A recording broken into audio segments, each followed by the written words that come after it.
நாளில் புரட்சியாளர் அம்பேத்கர் அவர்களை நினைவு கூர்ந்து அவருக்கு எமது செம்மாந்த வீர வணக்கத்தை செலுத்துகிறோம். இஸ்லாமியர்கள், கிறிஸ்தவர்கள் உள்ளிட்ட சிறுபான்மையினரின் உரிமைகளையும் நலன்களையும் பாதுகாத்திடவும்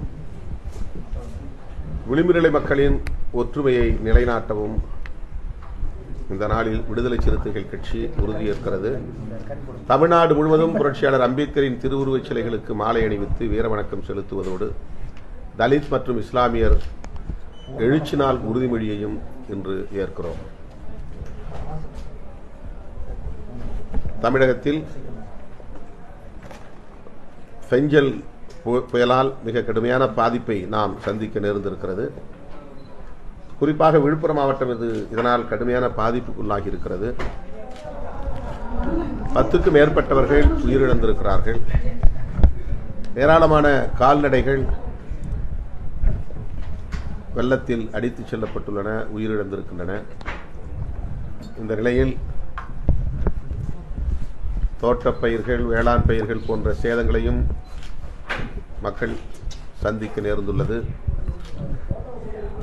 தமிழ்நாடு முதல்வர் அவர்கள் ஒரு ரேஷன் அட்டைக்கு 2000 ரூபாய் இழப்பீடு வெள்ள நிவாரணமாக வழங்கப்படும் என்று அறிவித்திருக்கிறார். அது போதாது என்கிற கோரிக்கை மக்களிடமிருந்து எழுந்துள்ளது. அண்டை மாநிலமான புதுச்சேரியில் ஒரு ரேஷன் அட்டைக்கு தலா 5000 ரூபாய் வழங்குவதாக அறிவித்திருக்கிற நிலையில் தமிழ்நாட்டு மக்களிடமும் அந்த எதிர்பார்ப்பு உள்ளது. எனவே மாண்புமிகு முதல்வர் அவர்கள் இந்த கோரிக்கையை கனிவோடு பரிசீலிக்க வேண்டும்.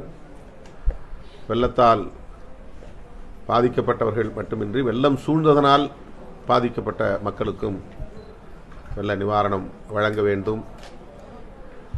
உயிரிழந்தோர் குடும்பத்தினருக்கு 5 லட்சம் ரூபாய் வழங்குவதாக அறிவித்திருக்கிற தமிழக அரசு அதனை 10 லட்சமாக உயர்த்தி வழங்க வேண்டும் என்றும் விடுதலை சிறுத்தைகள் கட்சி வேண்டுகோள் விடுக்கிறது. வெள்ள நிவாரணம் இந்திய ஒன்றிய அரசு 2475 கோடி ரூபாய் வழங்க வேண்டும் என்று தமிழக அரசின் சார்பிலே கோரிக்கை வைக்கப்பட்டிருக்கிறது.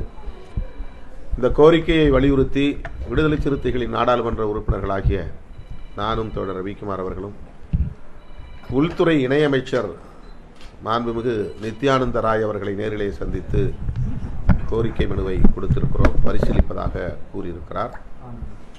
வெள்ள நிவாரணப் பணிகளை இராணுவ நடவடிக்கை என்ற அடிப்படையில், போர்க்கால நடவடிக்கை என்கிற அடிப்படையில்